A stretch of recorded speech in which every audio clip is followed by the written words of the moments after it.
Good morning everyone, জলদি শিখো চ্যানেলে সবাইকে স্বাগতম। আজকে আমাদের আলোচিত বিষয় হলো on point 2 second half contemporary India and education 10 mark question নিয়ে। তো চলুন 5টি 10 মার্কসের কোশ্চেন আলোচনা করা যাক। 5টি গুরুত্বপূর্ণ 10 মার্কসের কোশ্চেনগুলি হলো: 1 নম্বর কোশ্চেন, জনসংখ্যা বিস্ফোরণের যে কোনো দুটি কারণ লিখুন। জনসংখ্যা বিস্ফোরণ রোধ করার দুটি উপায় লিখুন এবং জনসংখ্যা বিস্ফোরণ ও শিক্ষার সম্পর্ক কী।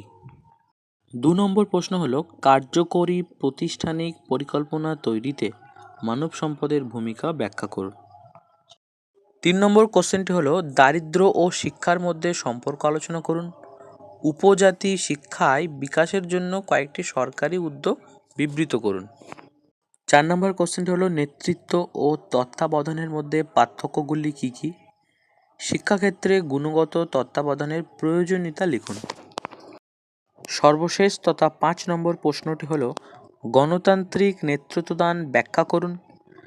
বিদ্যালয়ের নেতা হিসাবে প্রধান শিক্ষকের ভূমিকা সংক্ষেপে আলোচনা করুন। এই ছিল আজকের 5টি কোশ্চেন। সবাইকে ধন্যবাদ জানিয়ে এখানেই শেষ।